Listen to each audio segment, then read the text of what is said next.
Assalamu alaikum wa rahmatullahi wa barakatuhu.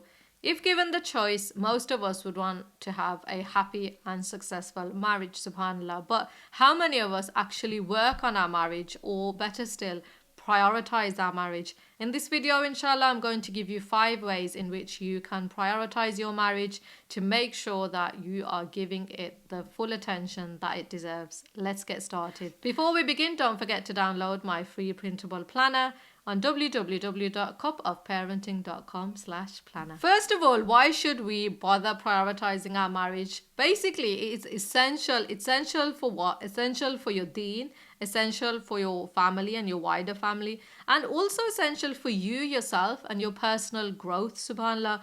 But a lot of times we don't put the work or the effort behind it. And believe me, people might think the longer you've been married, the easier it becomes. But it's always something that requires time and effort for it to be successful, like anything else that you would approach in your life. Marriage is no different. First of all, marriage is an act of ibadah.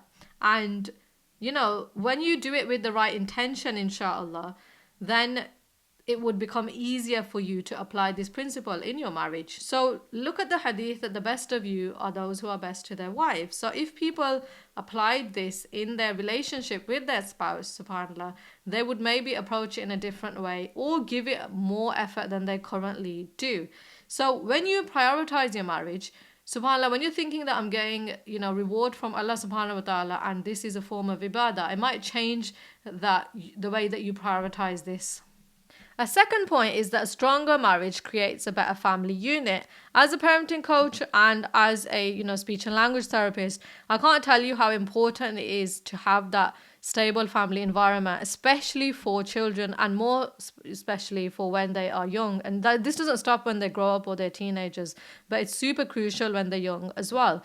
Children themselves thrive when they see love, mercy, and mutual respect. And I know sometimes this isn't possible in relationships for whatever reason. I'm not talking about that specific topic today, for when, men or women are in a situation where they're not in that ideal environment where their marriage is successful. We're talking about the reasons why and how it can be successful if we tried. So children thrive when they see love, mercy, and mutual respect between their mom and their dad, inshallah. Parenting becomes easier when the marital foundation is strong, because then you're both on the same page. And again, as a parenting coach, this is what I say to people, that think about this, subhanAllah, before you even have children. Ideally, if you can. But if you've already got children and you've never thought about the subject before, discuss it with your spouse that this is the way that we should be approaching parenting. This is what we are going to be doing, because it's going to be a lot more harder if both of you are on opposite pages and you've got different theories about how things should be done. It's easier if you speak to your spouse, and more easier if you're both on the same page and in agreement. Sometimes this doesn't happen, but when it does, subhanAllah, it does make life easier. And the house itself becomes a place of sakina, a place of tranquility, a place of peace. And actually that's one of the reasons why you get married. So you find that love and mercy between each other, and you find that safe place with this person when things are getting tough or hard, or when you come home from a difficult outside job that you might have been doing, or you're tired and exhausted from parenting or whatever else that you've been doing. Another point is that, subhanAllah, when you get married, the intention is that this is going to be your lifelong partner. So imagine then the effort that you would be expected to put into it.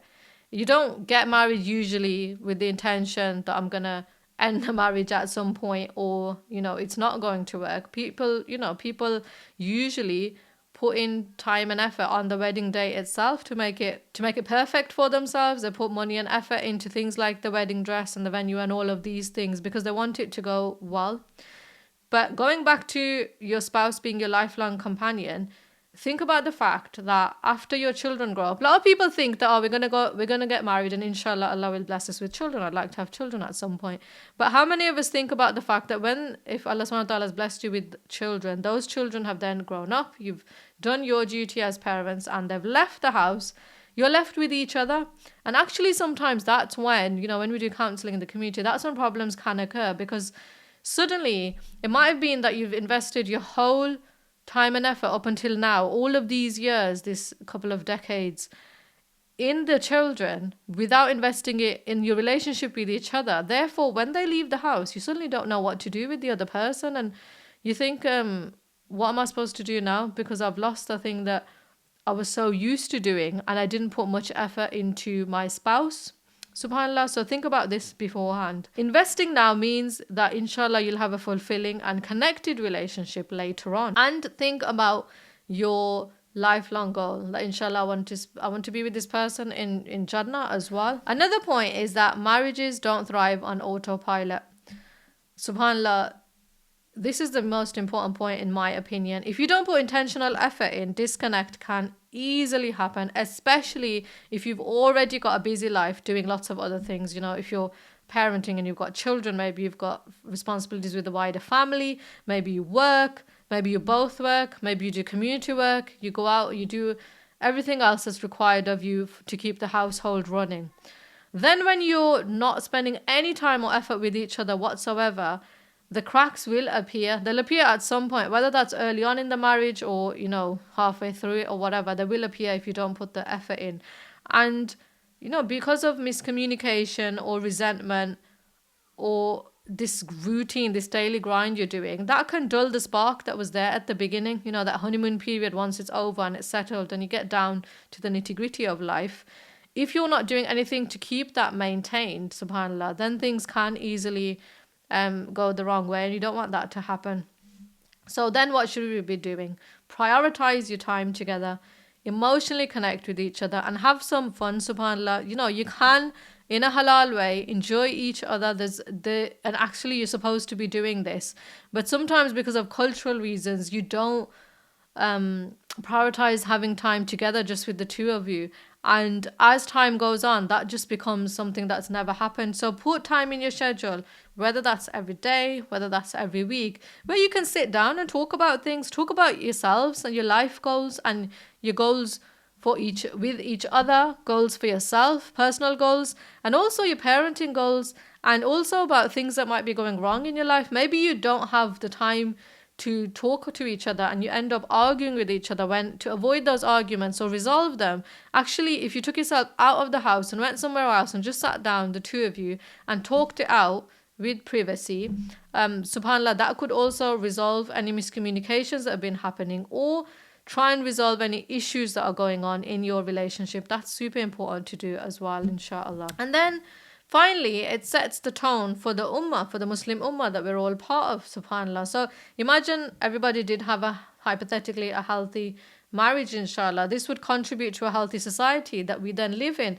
And as parents as well, and I'm speaking from experience and experience as a parenting coach, a lot of times people move to certain cities or live in certain because they want their children to mingle with like-minded families and like-minded children that are similar to them, subhanAllah. So if you can improve on and have an ideal marriage, inshallah, and then have an ideal family situation, then you can replicate this across your community and society and have lots of happy and thriving families, inshallah.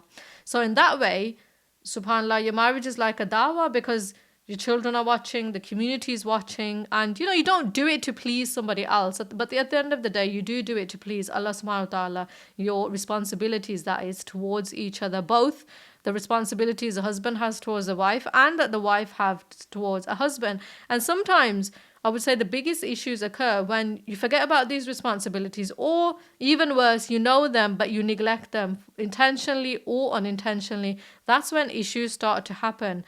And that's why we need to prioritize this, inshallah, this prioritizing your marriage to strengthen the fabric of the Muslim community, inshallah.